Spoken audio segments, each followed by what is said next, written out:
Hi, this is Thomas with Believe in the Run. This is Megan with Believe in the Run. And this is Megan with Featherstone Nutrition. And you're getting a special Feathers report. We are coming to you, again, not live, but recorded. We tried to get on this as soon as we could. So let's give you a little background on why we're doing this. Last week, our guest on the podcast was Phil Maffetone. Is it Maffitone? Yeah, okay. on the Drop podcast. Yeah, on the Drop podcast. Robbie interviewed him, and they got into heart rate training, which, you know, he's helped a ton of people with the heart rate training. A lot of people have found that way of getting into running to be very, beneficial. It's not for everybody, but heart rate training does seem to work and provide results for people. Now, it was very interesting because I think he has a huge following that listen to the podcast, that are, chimed in and watched it on YouTube and listened to it on the Drop. But then we also had our regular listeners on our, who listen to both Fuel for the Soul and the Drop, listen to it. And there was some conflicting information, especially when it came to nutrition. And so a lot of feedback, like, Meg, were we getting, how many people were emailing us, DMing us, getting us on Instagram? I mean, we got a ton, and so I know, Megan, you probably got double what we got. But what was the general feeling? And maybe you can read some of them. I mean, yeah, Megan, you chime in here, but the general feeling was people were confused, upset, and wanted specifically you to talk on some of these points that he brought up on the episode that basically directly conflict with what we are saying on a regular basis. Yeah, he definitely rubbed a lot of our Fuel for the Soul listeners the wrong way with some of the things he was saying, is probably a good way to put it. But I do have to say that I think it just shows how devout you guys' followers for the Drop and also Fuel for the Soul are. I mean, I saw that pop up at the end of my run that there was a new episode of The Drop out with Phil Maffetone, and literally 45 minutes later, it was like bing, bing, bing in my Instagram with all these people and I was like, hang on. I was like, I don't have time to listen today, but I promise I will listen after work tonight and we'll get after this. So I was, wasn't exactly sure what to expect, but there were some people pretty fired up that were telling me some verbatim things that he was saying. So, of course, when I started listening to it, I had a notes sheet in my phone that I was putting some of these comments that I knew were probably, I've worked with enough of you guys. We've talked enough about nutrition that I knew what comments were probably to people, so we pulled those out and we'll talk about them today. But, I think it's important, just like Thomas said, just like, Robbie has said as well, to bring some experts on that look at training a little bit differently can be interesting, but when we really look at Phil Maffetone's background, right, he's a chiropractor. He has, some certifications in physiotherapy, Chinese medicine. He has a bachelor's degree in human biology. So he's not a dietitian. I mean, let's just put that out there. He has his own nutrition thoughts and principles, and he knows what works for him. But again, he is not, studying the science behind nutrition and endurance performance. That's not his bread and butter. His bread and butter is heart rate training, right? So yeah. I think that's something to remember as well. And then also remember, he did his training, I think he told Robbie in 1977 was when he launched this type of training. I will still never forget interviewing Joan Benoit Samuelson in Chicago last fall. And when she won Boston in 1979, I asked her in front of a stage of people, I was like, what did you fuel with? And she literally whispered to me, she was like, you sure you want to ask that? And I was like, I do. I want to know. And she was like, I didn't take any fuel. I didn't drink any fluid. And she was like, we didn't know in 1979 what we know now, right? Sports nutrition research is so different. I mean, I sometimes can't keep up with the changes from month to month and new things. And you just have to keep such an open mind about nutrition as it evolves, as it changes, those types of things. So to me, as I'm listening, I was like, I just feel like these views are just a little bit old school and or very personalized to what works for him. I'm going to read off a couple of these listener comments that you got, Megan, and then we'll go through sort of some of the statements that Phil mentioned and maybe some of the science of why there might be an alternative. Okay, so Meredith said, oh, Feathers, I think there needs to be some damage control after the latest VITR pod with Dr. Maffetone. I'm kind of freaking out over here. I'll be over here in the fetal position till y'all address this on Fuel for the Soul. See? Fear. I just got back from a run listening to this week's Drop with Phil Maffetone. The gloves are off. I kept waiting for Robbie to interject and laugh out loud when he mentions you and carb loading. I think Fuel for the Soul needs a fact check episode. Well, that's what we're here for, people. Yeah, it's a lot of people, like you kind of mentioned right before this, that are maybe a little bit panicked that that they're doing something wrong now. Well, you know, when you have somebody who's an authority figure and they talk confidently about stuff like talking about carbs turning to sugar and that sugar is bad and sugar is the devil and all of that stuff. When I know from working with you and talking to you that there's a reason that carbs turn to sugar and that sugar fuels your body and it's gasoline for your body. Again, immediately I start thinking, yes, it's poison to people who are sedentary, but so is, eating too much steak with, high fat count. Right. It's like, And yeah, I mean, I just think it's so important to play around with this and find what works best for us individually. Like you just said, Thomas, you felt terrible when you were trying to get into ketosis. Some people might not. So I can't stress enough before we jump into some of these points that you have to find how you feel your best for fueling in your runs, out of your runs, when you're asking your body to train for a half marathon, a full marathon, an ultra, whatever you're asking your body to do. You really need to be honest with yourself. Like, do you feel good? Are you getting enough fuel? Are you recovering? Are you nailing your potential? And if you are, then nutrition is probably working regardless of who says what, right? So like always make sure that you're paying attention to how you feel throughout it. But there were some pretty good statements here that we can, chit chat about. Yeah, this first one is my favorite, I think. And Phil said, if you're eating junk food, you are turning off your aerobic system. First of all, what does that even mean? So well, our aerobic system is literally, when I looked up the actual definition, it's the combustion of carbohydrates and fats in the presence of oxygen. So our aerobic system, we talk about this all the time. What fuels our runs? Fats and carbohydrates. Those are the two things that fuel our aerobic system. So that's what he's referring to. He's saying that we're turning that off if we're eating junk food and too many carbohydrates, which if we really look at it, like there's no way to turn off our aerobic system.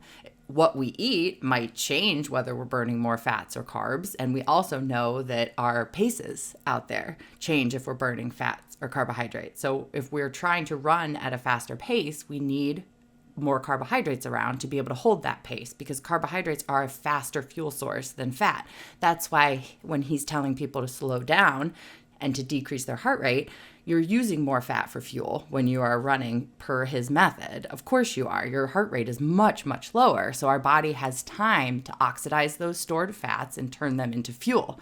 But when we're out there trying to PR a marathon and our pace is significantly faster for significantly longer, we're going to need to rely significantly more, like at least 75% of the fuel we're burning will be carbohydrates during that time. So intensity changes it, but by adding some carbohydrates in there, we're not turning off our aerobic system, right? It's always there and it's always being fueled by both fat and carbs. It just depends on, the intensity and, what we've eaten before the run.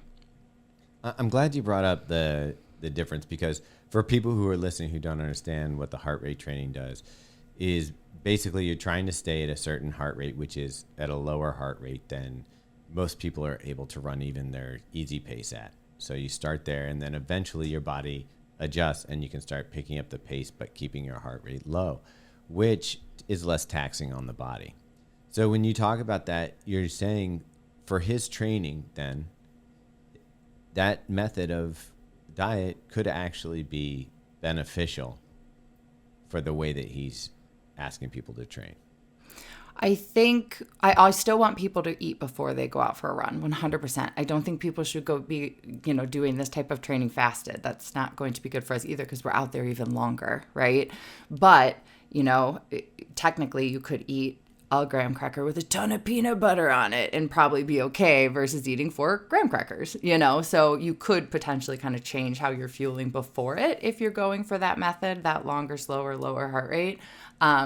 Because you'll be burning significantly more fat for fuel while you're out there and you'll just be out there longer. Yeah. Okay. He also said refined carbs just turn into sugar immediately in the body. I just laughed at that one. Like, I hear this all the time. Like, oh, refined carbs are immediately turned to sugar. I'm like, so is every other single carbohydrate that our body ingests. Every single carbohydrate that's digestible by our body will be turned to sugar. Well, we kind of talked about that in the past with like quality carbs versus, non-quality carbs. And your answer's always been, it ends up the same.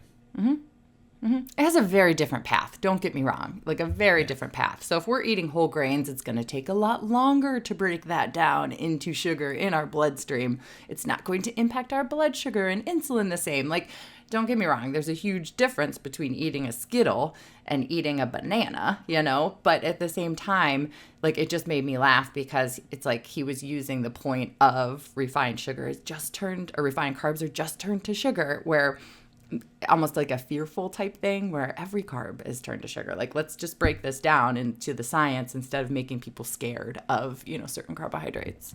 Well, but maybe it's to rephrase it too. Like, we talk about sugar and what your body is turning carbs into. Mm-hmm. What it's really doing, it's a fuel refinery in your body. Mm-hmm. So the fuel that we need for exercise or for, these endurance sports comes from sugar, or however you want. Like, when your carbs break down, your body's turning it into a fuel for your body to use as energy. Correct. The problem is if you are sedentary and you're not moving, once your body turns that into sugar, it stores it as fat. If your carb stores are locked and loaded, yeah. If your glycogen stores are fully loaded, then yeah, you would store it as fat. Mm-hmm. So that's, I think, where people are afraid of. Like, when we talk to people and they're like, I don't want to eat too many carbs, what they're afraid of is that they're not expending the energy that the carbs are creating. Mm-hmm. So when you listen to somebody say something like that, do you feel like that it's a fear tactic, almost like, hey, if you eat this, it's going to be sugar, which is bad for your body, which will turn you fat?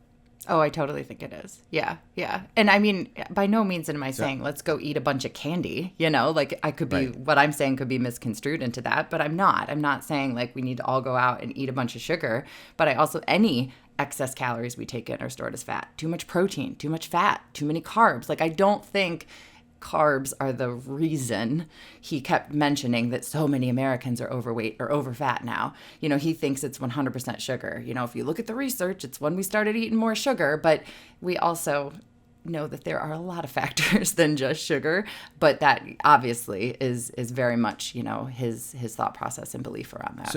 So how do you take the fear out of that for people?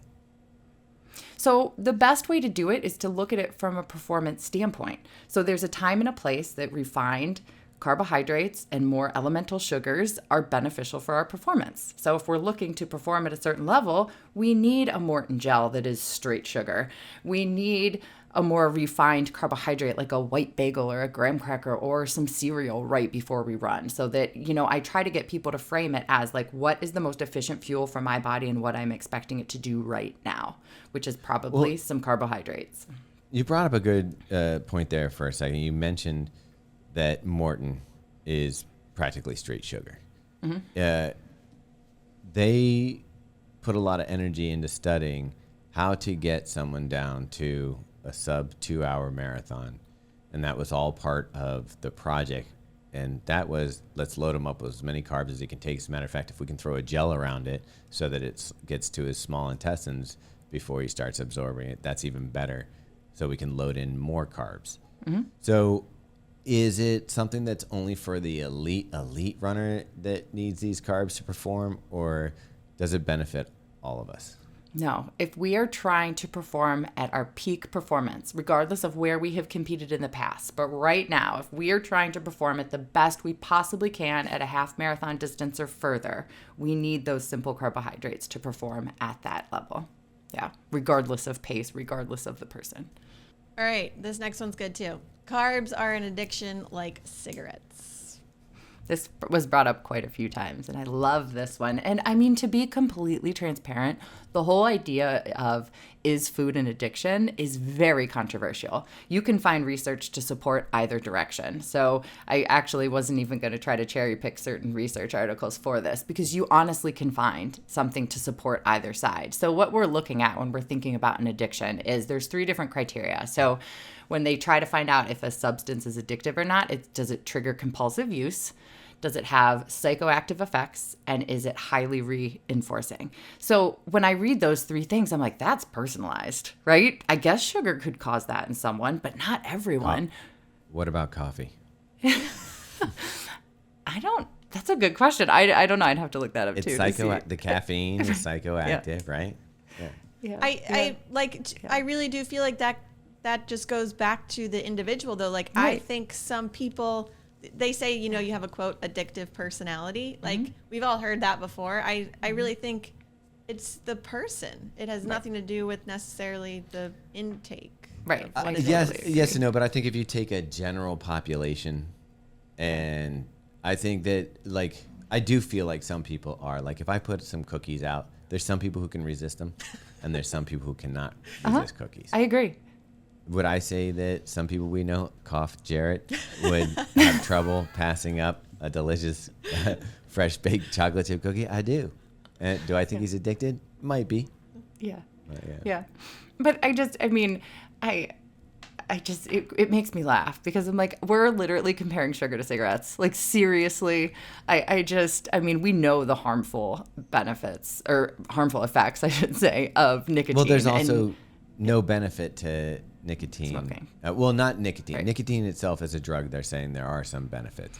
Sure. Smoking, though, breathing in smoke, carcinogens, I mean, they've proven that inhaling smoke is bad for you.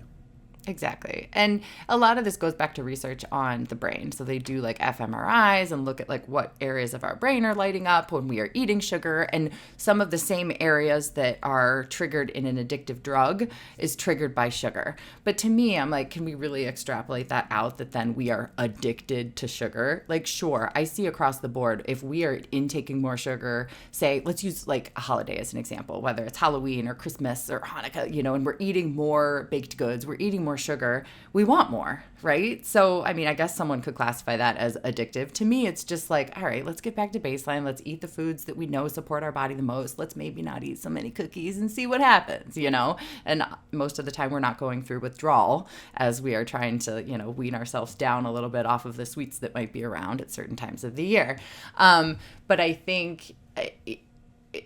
Again, like we were saying, it's very highly individualized, right? Like you were saying, you know, some people who, I call it food noise. Like when we see certain foods, they just can't stop thinking about it and they want it. Like in their head, they're hearing, like maybe Jarrett's like, I need that cookie, need that cookie, need that cookie. Whereas Megan can look at it and be like, and walk away and never think about that cookie again. Yeah, but it could be something else. It could be pizza for you, whatever. Right. But, you know, we've brought it up before in the past. Megan and I did the Whole30 before, which is no sugar. Yep. Very light carbs, wasn't it? Just, no process. Just not many options, Yeah. And I did notice, you know, I did find my taste for sugar changed. But I actually think that made me crave sugar more. So, like, I ended up having, like I mentioned it before, I think, coconut water. Yeah. And it tasted so sweet to me. Mm-hmm. And then I was like, I want more of that. Like that, when I deprived myself, I think I was even more keyed into like that flavor and that reward. But we've also talked about this on the show, and I think it's like, isn't that also a sign that your body needs more potentially like carbs? Like if your cravings are that strong, then they aren't, like, your needs aren't being met in some cases. In some cases, absolutely. Absolutely. And if you restrict something long enough, of course you're going to go crazy when it comes back. You know, like use a kid as an example. Like if a kid's raised in a household where they're never allowed to eat candy, all of a sudden they go to a friend's house that has candy, they're going to make themselves ill on the candy. Adults are the same way, you know? So the more we restrict something, the more we want it. Exactly. Right? I wasn't so it's allowed like to watch finding TV, that balance. and when I went over to people's houses, I was like glued to oh wow, TV. Right. It's just best. it's a balance, you know what I mean? And I just think it's important to find that balance for you. So some people might do better without certain things in their house. Other people are going to go crazy when they see them then. You know, we just have to figure out like what's the best approach for us, and just make sure that it's not overly restrictive, because we know that's not good either. And you know, a lot of the research on food and addiction and comparing it, like there was a Times article that came out like years ago that was saying Oreos were as addictive as cocaine. And I'm like, yeah, and rats, like we are not rats, you know? Right. So I think like we just take it with a grain of salt. And I mean, clearly I'm on team. I'm not convinced that there's an addiction quality of sugar, but I do think some people, as I said, have more food noise about it. It's harder to say Sure. no to it. Like I think there are some things at play there. Yeah. Okay. So he said, quote, he hears all the time, I'm a runner, I need carbohydrates. And he's saying, no, you do not. He was like, no, you don't. Yeah. I was like, oh man, the gloves are coming out. No, I'm kidding. And you know, if anybody listened, Robbie did say like, oh, we have a feel for the soul. Yeah. They like carbs over there. And he did say, because when Robbie mentioned that you love carb loading and have like a bunch of bagels before, and he said if you are seeing performance increases time over time and not any negatives, then he would never tell you to do otherwise. He did. And he listed, I actually didn't write those things down, but he did list out like if your body composition's not changing, if your performance, and he listed out all these things that were very valid. He was like, your nutrition's probably working. And I was like, check. Guess it's working for me, you know? So you're right. It was a very valid point. So, and again, it all goes back, like the human body is meant to process carbohydrates. Like our body prefers to run off of carbs. Our brain wants carbs. Our muscles want carbs. Again, at the end of the day, it's a balance. Do most of us feel better at a meal when we have some carbs that have some fiber and some fat and some protein? Keeps us full longer? Absolutely. Most of us don't feel good during carb loading or when we're increasing carbs a lot more than our body's used to. It's a balance. So, you know, I think we've got to find that balance and strike what's right for us. But at the same time, like to just blanketly say that runners don't need carbs is just not accurate when we look at the actual research. Like the one thing that we know from tons of research on endurance athletes is carbohydrates are the macronutrient that needs increase the most as our duration of activity per day increases. So AKA more miles, more carbs. There is tons of research to support that from a performance standpoint, from a recovery standpoint, from an overall health and injury standpoint. Like if we have adequate carbs coming into our body to support the mileage that we're asking our body to run, we are going to be a healthier runner in the long term. I feel like in general that anytime you skew one side too far or one side to, you know, it's like the middle ground and moderation. And they brought up moderation during the podcast, but it was moderation, but don't have moderation when it comes to carbs. But no sugar. Yeah, no sugar. That always is a red flag for me when it comes to nutrition. And I don't have as much knowledge as you do, obviously. But I feel like there is like a well-rounded diet, and that includes fats, proteins, carbs, like these things that seem to be extending the life cycle of humans and everything like that. So when you hear something when people are restrictive or they cut something completely out, what is that? Does that trigger for you as well? Yeah, it does. And I want to know, like, why are they cutting it out? How does it make them feel? Is this sustainable?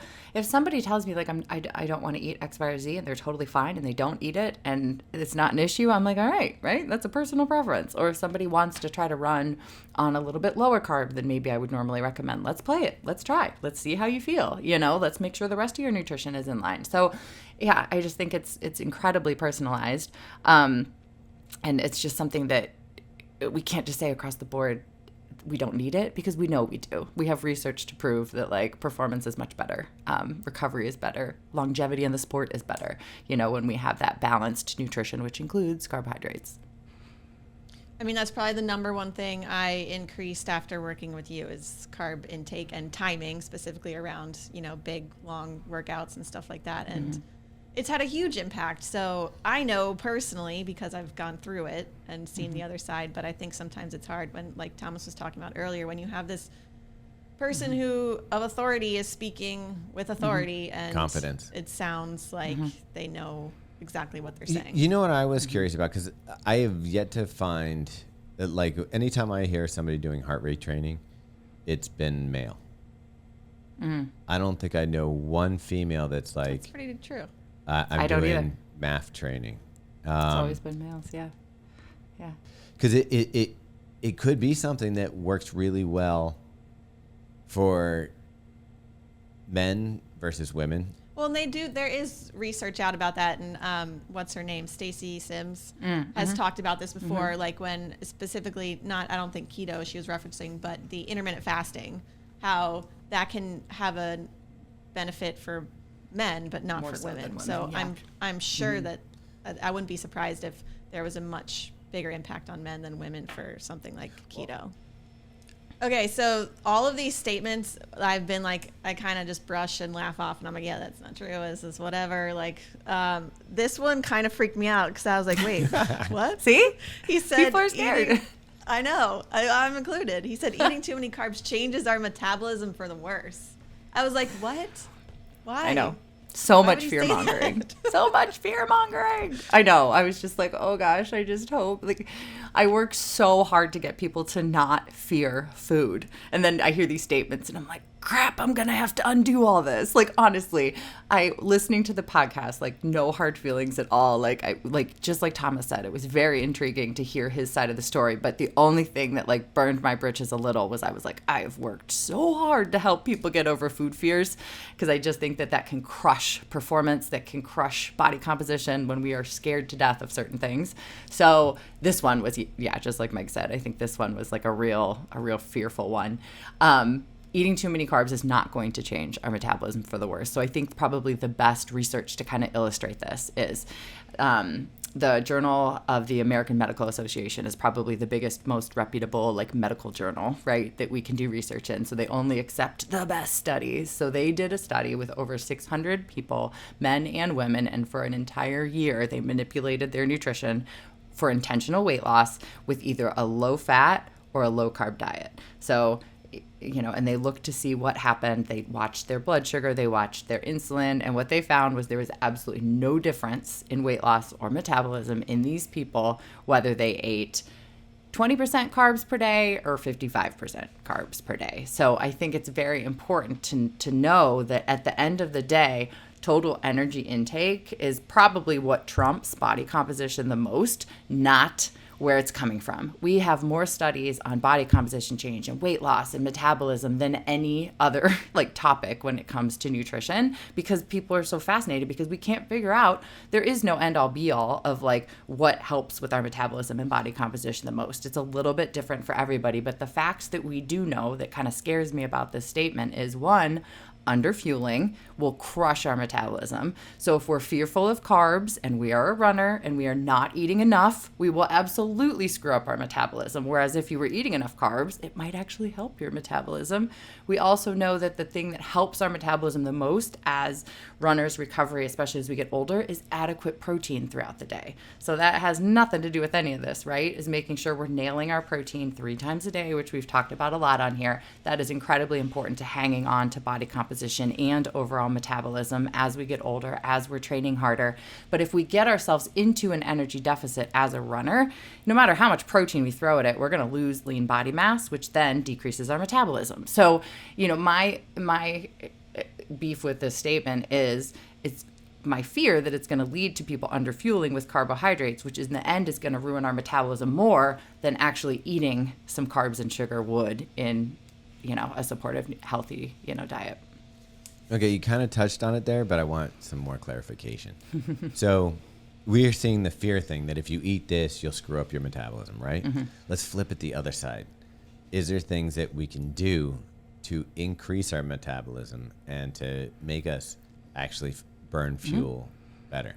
So to preserve our metabolism as a very active runner, which is everybody listening to this podcast, we have to make sure that we're eating before we run, because we know if we get into too far of a caloric hole while we're running, that our body kind of freaks out and decreases metabolism. We also need to make sure we're recovering with adequate protein plus carbs after, for that exact same reason. Plus, if we're not recovering with protein, we're losing lean muscle mass. And then same as the day goes on. So honestly, like, strategically fueling well around your run is going to be the best thing for preserving body composition and metabolism, and then eating enough on a daily basis. Because when we look at why people's metabolisms suck, it's because they're over restricting and not eating enough, or they're not nailing that recovery nutrition piece soon enough, and we are like decreasing lean muscle mass, which again decreases metabolism in the long run. Doesn't that seem counterintuitive, Meg? Like, eat more, burn it faster? I mean, yeah, I think just because I've listened to Megan for so long and Like, that's such a implemented these tactics that I fully believe them. So. Well, yeah, and you're also getting like shredded from 90-mile weeks. Yeah. I think that is the hardest concept when I hear the feedback that we get back from the show, is that people think they're going to eat too much and take in too much. And I think if there's a way that you can, and I know you're hammering it away, maybe there's a clean way that we can make it like really comprehensible to everybody, that like, if you do this, this is what you can expect performance. This is what you can expect body composition. Like, where are people going wrong is those in between those times, is either eating too much or eating the wrong things. And I've helped a lot of people do this one-on-one, and I'm always just so happy when they actually trust me to do it, because they do. It's crazy as it sounds. They do end up focusing more and eating more than they were when they were over-restricting and screwing up their body composition. But we have to be patient. Like, this is like a 3+ month commitment to changing things. And people are like, I can't believe the body composition changes that I've seen and been able to maintain just by being smarter about my nutrition, the timing, the balance. And it takes some effort, right? And the other thing is, a lot of times it's like people are, I need to eat more carbs, and they end up scaling up fat too. And then we're just getting too much energy. If we get too much energy, we're going to gain weight, you know? So we have to be smart about how we're balancing things here in order to achieve these goals. But, you know, I think, again, it's not, we can't point blame at one macronutrient or another. It's a whole picture, and it all plays off of each other, and we just have to be smart about it and not fear any one element of our nutrition. Unless we're allergic, then you can have a fear. Yeah. Okay, a couple more statements to get through here. He said, if you're eating a high carb diet, you're eating junk food, and we want to avoid the junk food. The junk food. What is junk food? Yeah, seriously, what is junk food? You know what it is. You know it is. Like Oreo cookies? No, I was curious. I was like, is there a definition Well, he said junk food? anything with refined flour was junk food. Okay. I believe he made that statement. Yeah. So when you Google, like, and try to find like a Webster definition of junk food, it says food with low nutritional value. And I'm like balking at that, because I'm like, there's always a nutritional value of food, right? Like, that's what I do for a living. It's that intentional, like, choose this here to support this. You know what I mean? Like, you're always getting something from the food. It's just, was that the right intention, and did we need it at that time, you know? But the thing that this brought me back to is Kenyans, right? The fastest humans in the world are eating 80% of their diet from carbohydrates. 80%. And I mean, arguably, I've actually never been to Kenya to observe their eating, but we've done enough research, and I feel like I've talked to enough people that feed, you know, Kipchoge when he's in the United States, that they're eating a crazy high carb diet, and it might not be refined. I mean, I don't know how refined their cornmeal is that they're eating. You know, some of it might be, some of it might not be. But I mean, the point here is the fastest humans on the planet are eating predominantly carbohydrates. Are those different carbs than we are eating? Absolutely. We could go into a whole episode on that as well. But to just blanketly say, if you're eating a high carb diet, you're eating junk, like, that's not true. That's not true at all. That was also a weird statement that he said in the history of men, we're eating more. For the first time, we're eating more carbs than meat, or yeah, that proteins. was yeah. And I'm like, is that true? Because like I'm like, didn't we have to like hunt something like Yeah. I would think that more readily available were fruits, nuts, Grains. Seeds. and grains, Yep. and those kind of things. Then, like I think that there's a romanticized thing that we are walking around just eating animals all day. Yeah. The caveman diet. Yeah. That was Yeah. like, I don't Like, think cavemen is were that only eating possible? meat too. Like, yeah. I don't think so. That's a good point. Yeah. All right. Our last one here, which I mean, as soon as he first said overfat, I cringed a little bit, and then he said Yeah. like 20,000 more times. So I guess Yeah. that's like, is that like the PC way to say things now? It's like What not is that saying someone's term? homeless. You say they're unhoused. Yeah. Yeah. They're not You fat. know, They're over fat. I don't even know like what the PC term for any of this is. And I thought about looking it up, and then I'm like, I'm not sure I actually care to look it up. Like, I just don't love the word overfat, even if it is supposed to be the word Right? that Well, we're supposed to use. I do. Yeah. Here's what I do It think. feels harsh. It does It sound does. harsh, but I do think it's descriptive.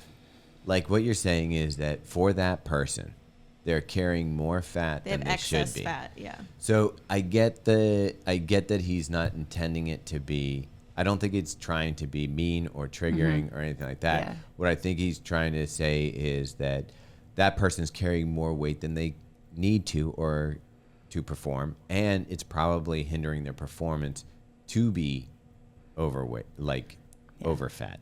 I was Well- gonna say overweight, but that's not it. Yeah. I was just gonna say, I think the cringiest part for me was that he said if you go to a race like a marathon and you look around, you're gonna see all these people that are over fat. And what really crushes my soul is like these people are towing the line at a marathon And trying. and Yeah. and probably worked really hard to get there. Like, Yeah, I legitimately have chills. Like, it makes me so sad to hear that because, again, and maybe that's why this whole word just bothers me, because I don't care what your body shape, size, habitus, anything is. You are out there and you are moving your body in a meaningful way, and that's what we're all here to celebrate in the running community.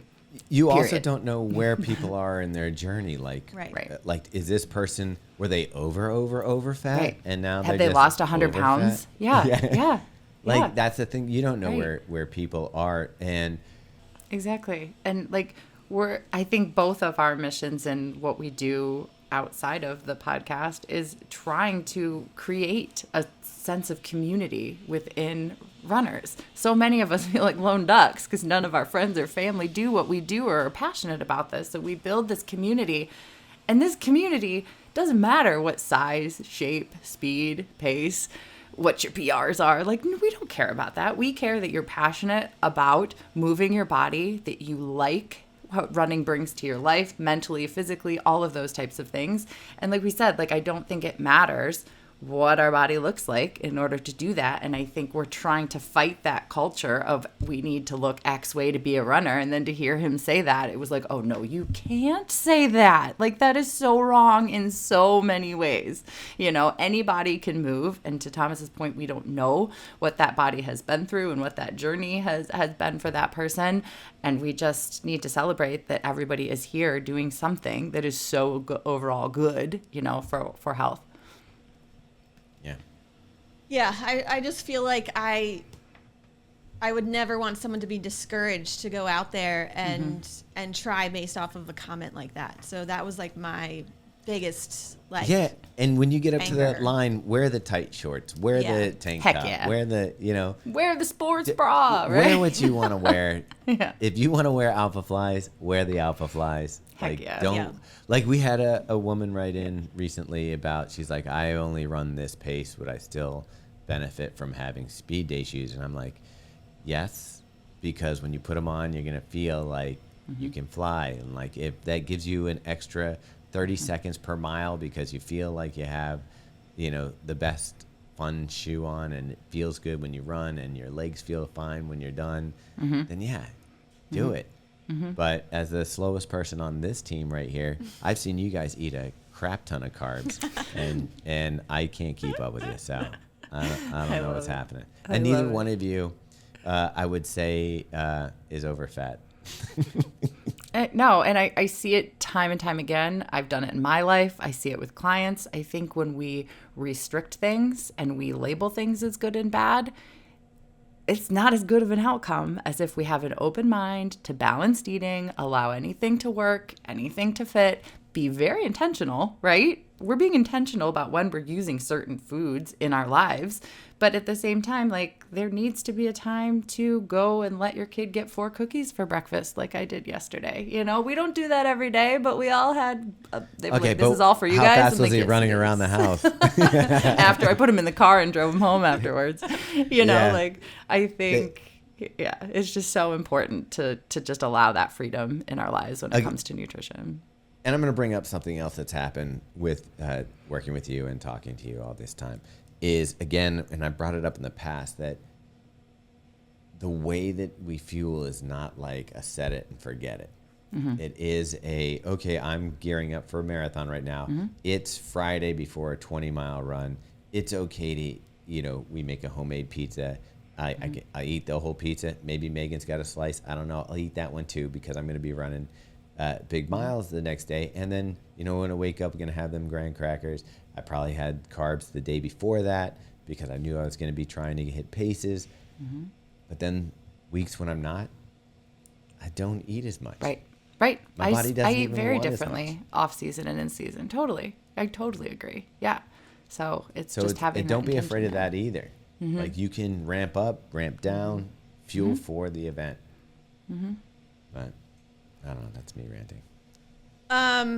Okay, Megan, is there any holistic or key takeaways we want to take from this whole thing? Because we did get so many people who were upset or scared. I have never seen so many, we've had ruffled some feathers.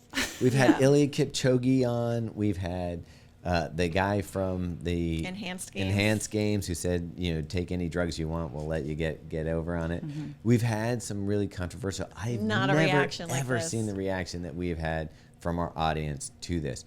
And you could tell there was 2 camps. There's the camp that is clearly fans of Maffitone who used the training, who tuned in to hear what they wanted to hear. And then there was fans of maybe the styling of nutrition that you provide here on Fuel for the Soul that were now like, what is this? This is not what I know. So it was actually interesting.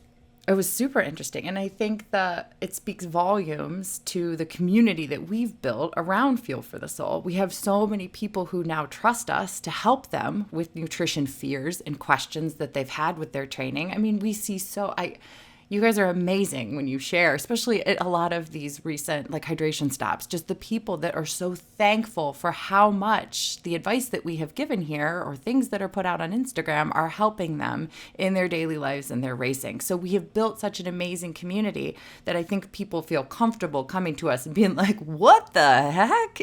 So I was not annoyed at all with the mass influx of questions about this because I think it just speaks volumes to the good stuff that we're doing here. And so, of course, we had to address it. But I think the overarching thing here is find the fuel strategy that works for you and do not let anyone question it, right? Don't let statements that contradict what you're doing and works for you and is right for you, don't let them make you question that. And if they do, come to someone like us or like an expert to talk through those thoughts and those fears that you're having, because it's probably something that you're not quite confident in your fueling yet. So, I think it's really important, instead of just hopping on a new bandwagon because you heard something and it sounded convincing, to really think about what is working for me, and then maybe ask those questions like a lot of you did. I think that is just so important, is to never forget, we don't need to abandon what's working. And make sure you hydrate. We've done a lot of hydration education lately. Yeah. All right. Thanks everyone who reached out to us and requested this bonus episode you're getting this week. I'd like to get feedback from this one. If you listen to this and you listen to the Maffitone one, I want to know what you're thinking now. If this was helpful. For sure. And if you have follow-up questions. I love it. Yeah. Peas and carrots. All right. Bye. That was so good. Got it in there.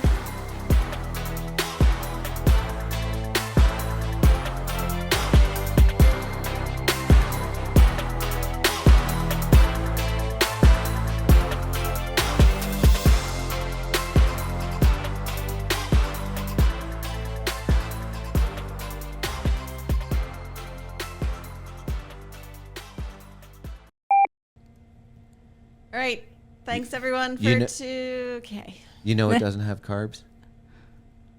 Or it does Vodka. have carbs, I guess. Peas and carrots. Oh. Vodka for you. Vodka. That's in the Bourbon. outtakes. No carbs. Potato sauce.